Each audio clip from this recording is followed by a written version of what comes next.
Good morning and welcome to the Washington Foreign Press Center's briefing on transatlantic relations and the war in Ukraine, the road to the Washington summit. My name is Zena Wolfington and I'm the moderator today. The briefing is on the record and we will post a transcript of this briefing later today on fpc.state.gov. Our briefer today is Peter Rao, Senior Fellow and Director of the Center on Europe and Eurasia at Hudson Institute. He is an independent subject matter expert, and the views expressed by briefers are not affiliated with the Department of State, are their own, and do not necessarily reflect those of the U.S. government. Peter Rao will start us off with opening remarks, and after his remarks, I will open the floor for questions. And with that, I'm going to turn it over to Senior Fellow Rao.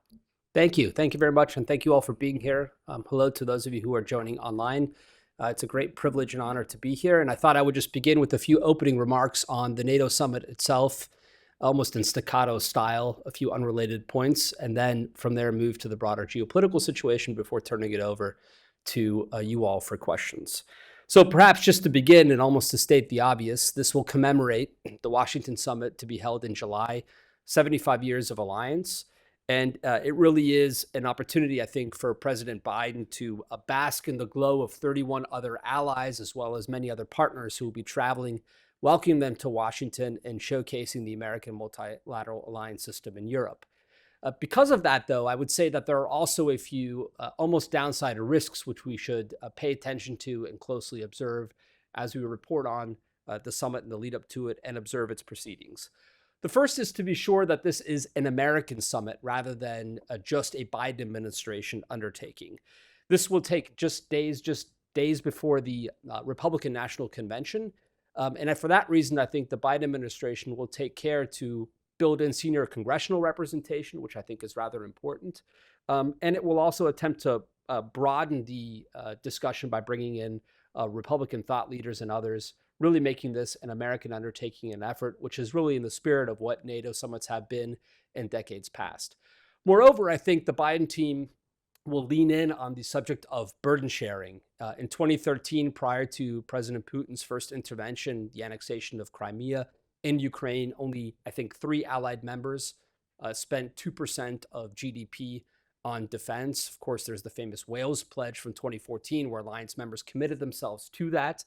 And by the time of the summit, and we'll have a burden sharing report come out in June to give us more firm sense of this, senior administration officials, including Julie Smith, our ambassador to NATO, on the record this week, thought we would end up somewhere between 20 to 23 allied members hitting the 2% mark of GDP. So they will surely lean into this as an accomplishment and to try to address some of the criticisms that, in my view, justifiably so, have been made of alliance members who have been laggards on defense spending.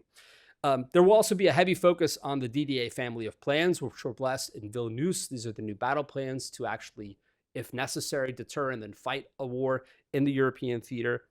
And that principally, of course, is aimed at the threat posed by Russia, as spelled out in the strategic concept adopted in Madrid the year before. It also, I think, is an opportunity for the alliance to think beyond Wales.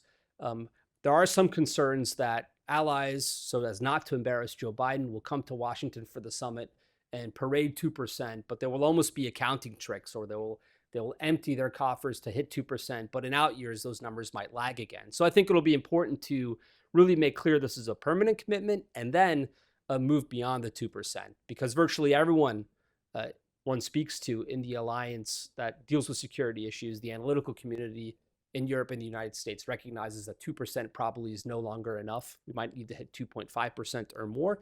And the Nordics, the Eastern Europeans, the UK have made a commitment to that, and they will be lauded for it at the NATO summit.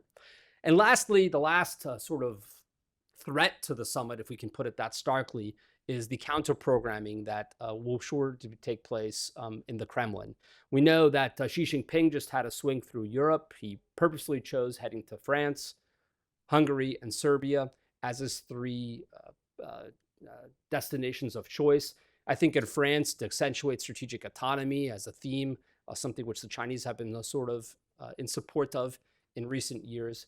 In Hungary, as a new economic hub, almost as a Trojan horse of sorts within the alliance. And in Serbia, which has also made some I think, rhetorical choices in recent years that give the Chinese hope that one can wedge the alliance through Europe. So those are, I think, a few areas that I would just mention: the importance of making this an American summit, the emphasis on burden sharing and actual spending, and lastly, counter-programming that we should be aware of. And in the category of counter-programming with President Putin, we already see the ongoing offensive around Kharkiv. There could be a push there. Or perhaps there'll be a new vector opened up where they try to attack Western supply lines from the north in the coming months. Secondly, I would say the summit's going to be dominated by the issue of Ukraine, and it's hard to get around that topic. It really is, I think, the crucial issue. But the White House would like to badly avoid the public spat that we saw at Vilnius last year, and I think it will try to dampen down disagreements within the alliance on Ukraine, principally through two means. The first is to try to convince those allies who are pushing for a more of a forward-leaning posture on Ukraine that we need to show alliance solidarity as to convince Vladimir Putin that we are in it for the long haul. And then the second is they are already now lowering expectations. We just saw Tony Blinken in Kyiv. He gave an address at a university, and if you read between the lines, it's rather clear that membership is not going to be in the cards for Ukraine at the summit. We've heard that explicitly in background conversations with senior administration officials in recent weeks. And again, on the record, one or two senior administration officials have come out pretty bluntly and said, while negotiations are ongoing, there won't be a membership offer made. Instead, I think they will try to generate a positive headline coming out of the G7 in Italy next month on windfall profits attached to the frozen Russian funds. And then beyond that, try to wrap their deliverables at the NATO summit as a victory of sorts, as something that will constitute success. This is being described as a bridge to NATO. And that bridge to NATO will include these bilateral security agreements that were announced by the G7 at Vilnius and that various countries are negotiating with the Ukrainians. The administration will sell that as important, and the Americans are in the midst of those talks with the Ukrainians for the bilateral security agreement between the US and Ukraine right now. Secondly, there will probably be a separate statement in addition to the communique or declaration from the summit as part of the NATO-Ukraine Council. It will be the first time there's a NATO-Ukraine Council meeting at a NATO summit. Then there will be, I think, a big focus on interoperability, which we're already seeing. So how can Ukraine's military systems, as this money floods into their defense industrial base, be built up so that's interoperable with the West? Right now, there's a lot of talk of Frankenstein-style systems because everyone is donating as part of the coalition in the Ramstein format to Ukraine what they have. And this is forcing the Ukrainians to really put together systems with various components from different legacies and different points of origin. So how to make that more interoperable. And last, but certainly not least, there's talk of a potential NATO mission to Ukraine, which is now being reported on also in the press. This could be in the category, for example, of training. And then third, I would just highlight to kind of sum up the NATO summit preview part of my remarks. The IP4, the Indo-Pacific 4, will be coming to the summit. This will be the third summit which they will have attended. The IP4, of course, being Japan, South Korea, Australia, and New Zealand. And I think while the administration and the broader NATO watching community believe that their simple attendance at the first two summits was enough of a deliverable, they will want to move beyond that. And we've already seen, for example, ROK, Korean, Polish defense industrial base cooperation. The Japanese were at NATO in Brussels a few months ago, briefing their own cybersecurity strategy. There is appetite and interest in making a big deliverable with the IP4 at the NATO summit, and I suspect there will be something announced to that effect there. So much for the NATO summit. I know I've already gone on too long, but maybe I could make a remark or two also on the geopolitical setting as I see it. And here I really, while I'm open to discussing anything in the Q&A, want to address one particular facet, and that is the broadening of the conflict, so to speak, and that there now really is an axis of revisionists forming in Eurasia around this war. The Chinese, North Koreans, and the Iranians are really a significant factor in Russia's performance and Russia's defense industrial base reconstitution in this conflict. And we've seen that in multiple ways. For one, the DPRK and Iran are supplying short-range ballistic missiles to Russia. We've seen in the DPRK massive ammunition stores being supplied to Russia, according to South Korean intelligence, and I think widely accepted as true, probably millions of rounds. It may very well be that the North Koreans have provided with Russia, despite being a measly, paltry economy, more ammunition round support than Europe has to Ukraine since the start of this war. And I think that's a rather stunning statement given the size and scope of the European economy.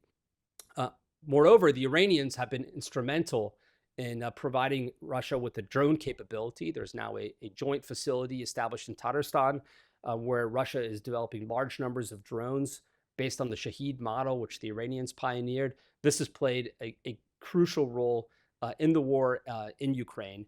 And I think what is sometimes overlooked is that these are not just one-way transactions. We should ask ourselves, what are the Iranians and the North Koreans getting in return? And here, for example, it's notable that prior to President Putin and President Kim's meeting in September of 2023 in the Far East, North Korea had failed in multiple space launch vehicle attempts. After that visit, North Korea managed to successfully put a satellite into space. And I think there's a lot of speculation, including from the South Korean side, that Russian expertise in this area has proved decisive. For the Iranians, the drone cooperation also goes two ways. The Iranians have supplied Russia with large numbers of drones, but now the Russians are perfecting and advancing and improving those drones, and Iran will benefit from that. There's talk of an upgrade of Iranian missile defense systems. They have S-300s, which are Russian origin. Perhaps they'll get S-400s. They want advanced Russian fighters. You can imagine how this rings alarm bells in Jerusalem when we talk about an upgrading of Iran's missile defense system and a new fighter jet capability, just as Iran sprints to the nuclear threshold.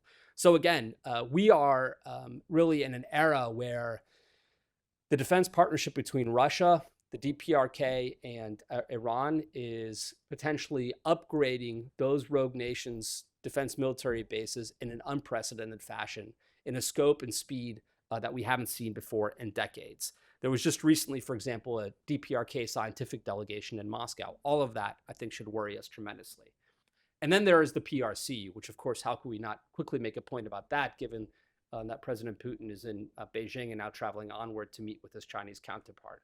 Chinese-Russian trade has exploded over the past year to $240 billion in two-way trade, far surpassing any goals that Xi and Putin had set for the two-way trading relationship. This has signified a growth of some 25% from 2022 and almost 50% or 60% over 2021 levels. So huge advances in trade. And these are in dual use and commercial technologies and goods that are really important to the Russian war effort. Everything from ball bearings to navigation equipment.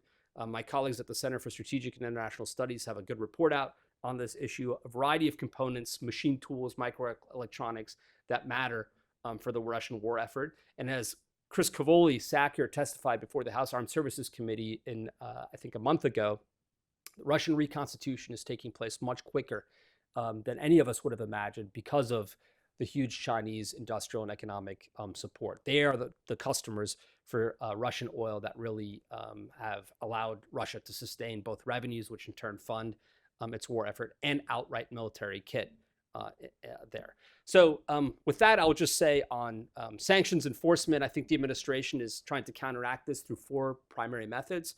The first is classic export controls, so controlling the items that are actually going to the Russians. The second is that they're targeting payment systems. And here we saw an executive order by President Biden in December that is meant to have a chilling effect on payment systems and increasing talk of sanctions, including a recent sanctions items against companies active, 10 companies and 12 individuals in Belarus, including the Shenzhen company that, of course, has Chinese ties. And this is attempting to, I think, crack down on the payment processes and systems that are utilized for two-way trade. Third is pressure on the PRC. We saw Secretary Yellen and Blinken in China recently, and Secretary Blinken publicly said he communicated to the Chinese, if you don't address this issue of sanctions evasion, we will, which is a rather stark message. And then the final, of course, is Ukraine's military attacks. Ukraine is degrading Russia's military in Ukraine and also some of its sources of revenue in Russia itself. And so those four means are ways the administration hopes to get at this issue. With that, I will just stop and turn it over to questions about this or anything else that you all would like to address. Thanks very much. Thank you for those remarks, Mr. Rowe. And now I would like to open it up for questions. We will first start with questions in the room. If you called on, please introduce yourself before your question. And a reminder for journalists joining us via Zoom, please be sure your screen name includes your name, outlet, and country. And with that, first row. Thank you. Annette Meiritz, Handelsblatt. Thank you for the remarks. So these bad actor corporations you talked about, Biden's promise to the world is democracy against authoritarianism. Do you see already that he failed in that promise, and to what extent is the current administration partially responsible for that? Well, I think that coming into office, Biden very much so held fast to this framing democracy versus autocracy. And through the democracy summits, he's tried to implement and execute that agenda. But I think on the issues that matter, much of that agenda has been left behind. There's been a turn in the Biden administration's attitudes towards Saudi Arabia, which I think is one of the best examples of this. So when it comes to the Saudis, initially they gave Riyadh the cold shoulder, rather famously after the Khashoggi finding, which they publicized, the Biden administration intentionally.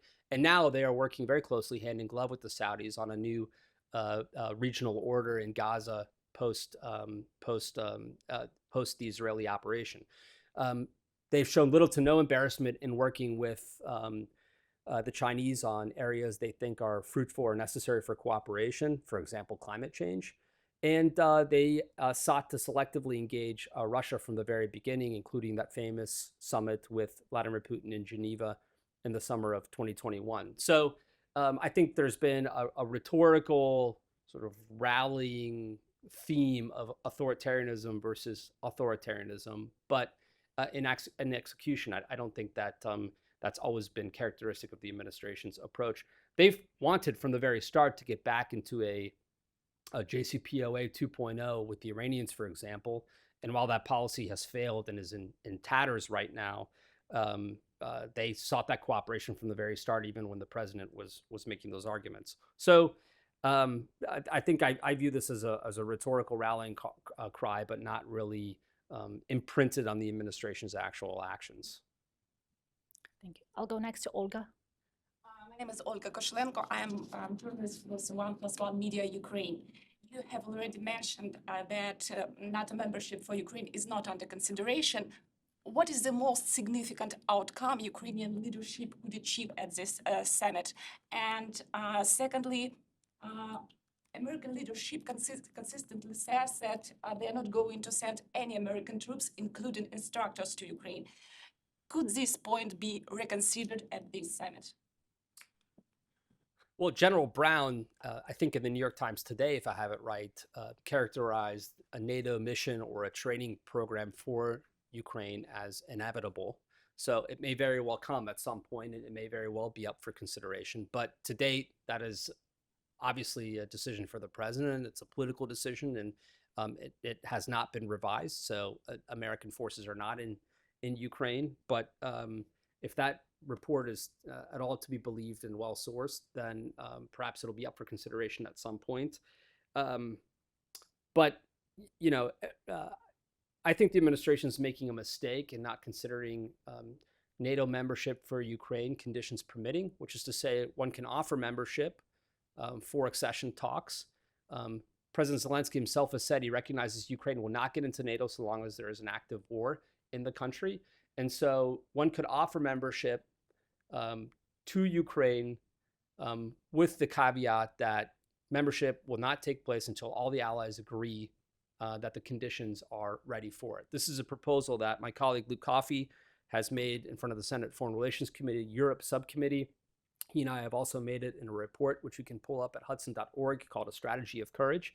And in general, perhaps to go off on a slight digression, I would like to see the administration show a little bit more courage on these issues.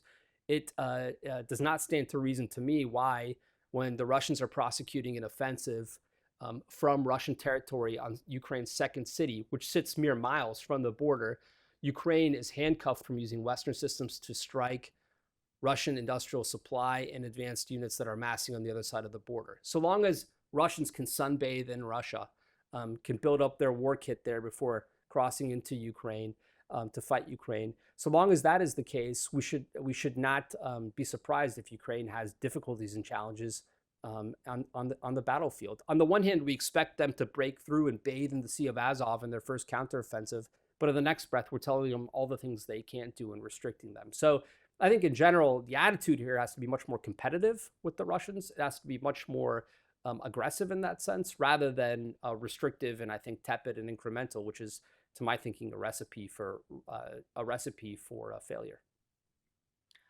Gentlemen. I am Hamdi Saleh from Egypt News.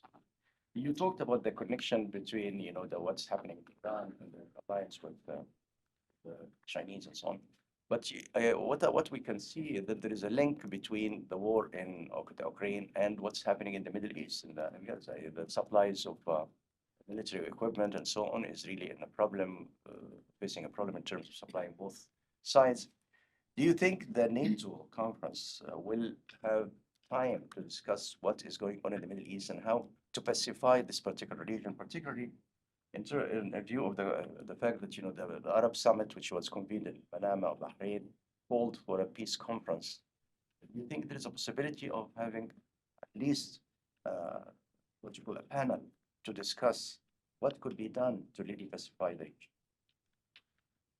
Well, for starters, I would say that the Russian-Iranian alliance, and I would characterize it as an alliance, despite their differences, was born in the Middle East. Qasem Soleimani famously went to Moscow when Bashar al-Assad's forces were beginning to collapse in Syria, brought the Russians in, and the Russians established themselves under the cover of the JCPOA, which kind of, I think, caused the Americans to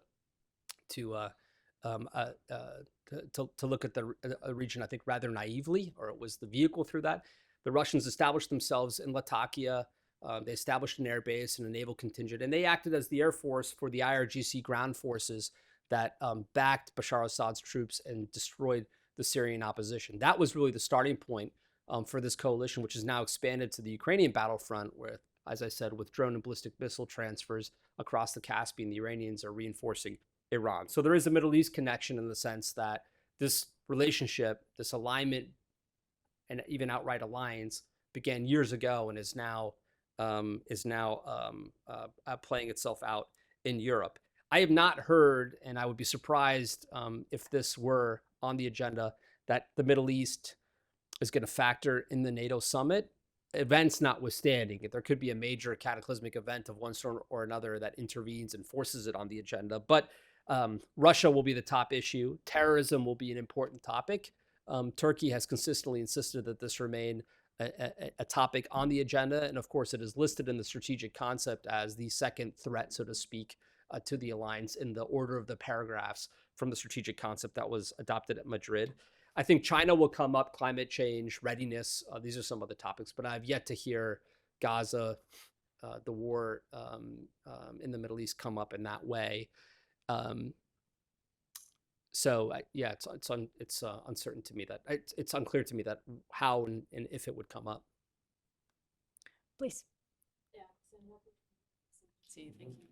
I have another question on Ukraine, because you already mentioned the G7, but there are going to be like a few other events lined up in June,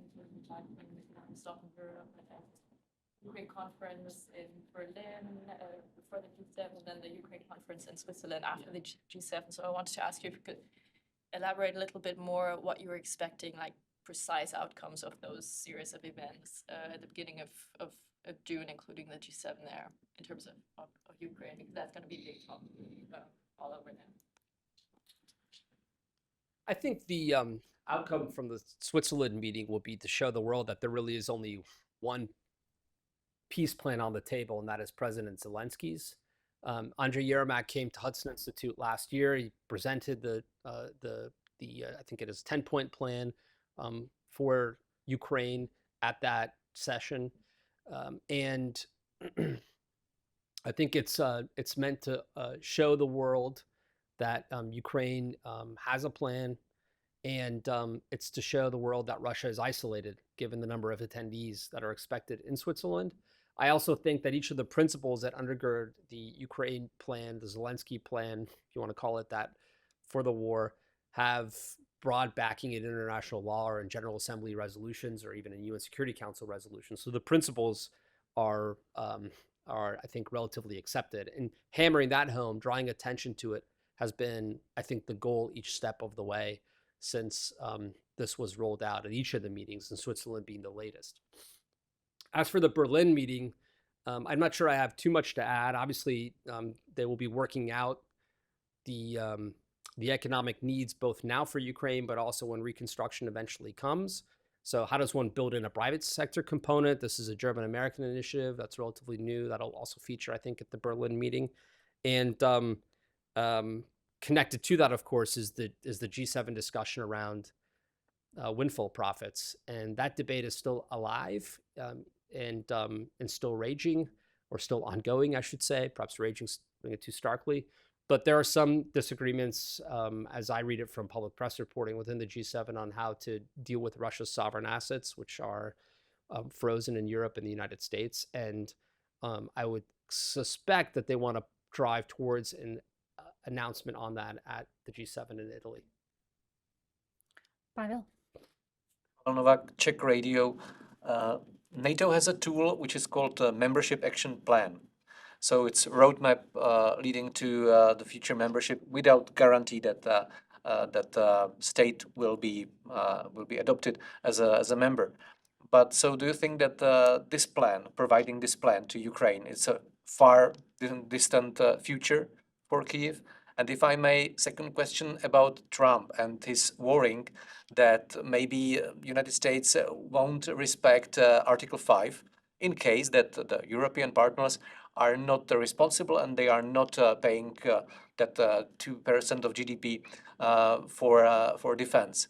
So I think that everybody will come here and will declare, yes, we are fulfilling this benchmark.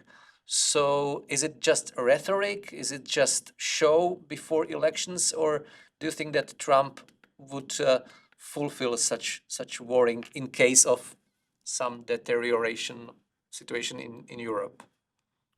Well, on the membership action plan, that was one of the deliverables from the Vilnius summit, was to lift MAP for Ukraine.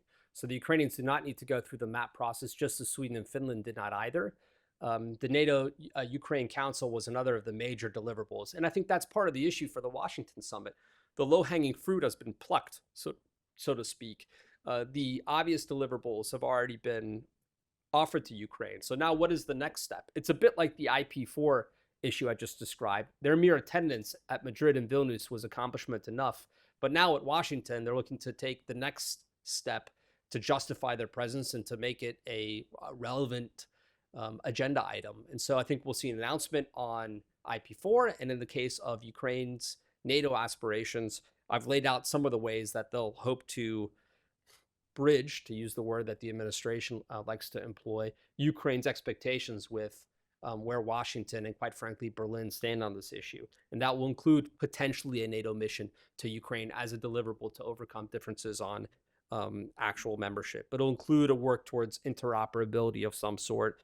It'll include a statement on the NATO-Ukraine Council, and it might include more announcements on bilateral security agreements. As to your second question on President Trump, not all countries will come to Washington and say that they've met the 2% threshold. I don't think the Canadians are going to hit the 2% threshold or come to Washington saying that they are on the cusp of hitting the 2% threshold. In fact, Ottawa's been a challenge on this front for years, and one of the most obstreperous members of the alliance when it comes to meeting their defense spending obligations. So if we do hit, in the best case scenario, 22 or 23 total members, remember there are 32 allies in the alliance. So that leaves almost double digits, if not more than double digits. So more than 10 members who won't be able to hit that. I can't take you inside of Donald Trump's mind any more than anyone else can, but I generally view his statements as anchoring points to try to nudge, cajole, and pressure allies to increase their defense spending so that there is more burden sharing in the alliance. And I think that's one of the reasons looming over the summit, the Republican National Convention, why burden sharing will be a key point of focus in the improvements in alliance spending to date. So some will say, let's celebrate the increased performance of the alliance, more spending. And others might say, yes, there's more spending, but we've now need to turn commitments into capabilities and capabilities into warfighting ability. And so long as we have not done that, we still have a lot of work to do. So it really depends on where you want to put your focus. And I think President Trump will continue to cajole, will continue to push, will continue to pressure until the alliance gets to a place where it's totally fit for purpose, where it can take General Cavoli's DDA family of plans and say, each of us has our responsibilities, each of us has our assignments, and we can fulfill those 100%. We'll take a question from Zoom now. Alex, please unmute yourself.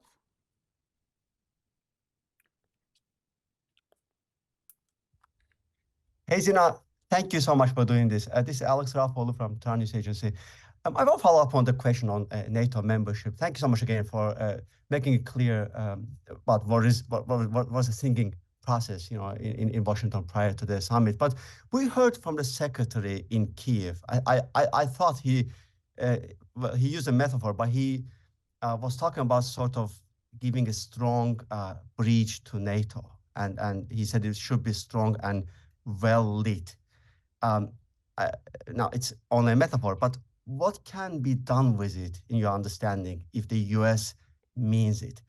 If you talk to the expert community, they would say that the point of giving Ukraine a clear perspective of NATO membership and not tying it, to an end of the war would be an important signal in an effort to make Russia change its calculation, on whether the war is worth it. If you subscribe to that analysis, I want to ask about that. And secondly, how much of Georgia's backsliding from European paths and recent events in Georgia, presumably orchestrated by Russia, adds up to the urgency of this NATO membership conversation, whether it's about Georgia or Ukraine or the other countries? Thank you so much. Well, just to begin with the membership point, to reiterate my own position, I do think that at the summit, it would be wise to offer Ukraine membership with the final date of accession to be determined when all of the allied members believe that security conditions allow it. So that caveat, I think, is about to reality. President Zelensky himself has said on multiple occasions that Ukraine will not enter the alliance while the war is raging in his country. He recognizes this. At the same time, it makes clear that the West will not give up on Ukraine, that Ukraine's future is in NATO, and even a statement that says Ukraine's future is in NATO. And there's no doubt that there'll be language like that adopted in Washington, is not the same thing as actually offering membership for membership to accession talks to whatever date is eventually decided. So I think there is a meaningful distinction there between saying, like we have since 2008 at the Bucharest summit, that we'd like to invite Ukraine into NATO, almost a rote regurgitation of language which have adopted each summit and has almost lost some of its meaning, versus taking that next step to membership at whatever date eventually is decided on. So I think that is meaningful. I think Anders Fogh Rasmussen just came out with a new proposal that includes, I think, a similar element to it. He also has a no later date than stipulation, I think, as part of his plan. So these are all some of the creative juices flowing when it comes to what eventually should be offered at the summit in Washington. As to Georgia, I think the situation in Georgia, much like the situation in the Caucasus writ large and in the post-Soviet states of the Black Sea, Moldova, springs to mind, Ukraine to a certain extent as well, is entirely dependent on Russian power. And when Russia is beat back in Ukraine, it's the number one thing that can be done to weaken Russia's influence in Central Asia, weaken its influence in the Caucasus on both sides of the Caspian, weaken its influence in Ukraine, quite obviously, and literally, but also in a place like Moldova. And so the number one thing that the West can do is to back the Ukrainians and empower them to achieve gains on the battlefield. I also have to confess I was a little disappointed by what I thought was a milquetoast initial statement on the Georgia situation from our own government. I think a more robust and quick move to sanctions, which should have been teed up and ready, would have been a wiser policy option.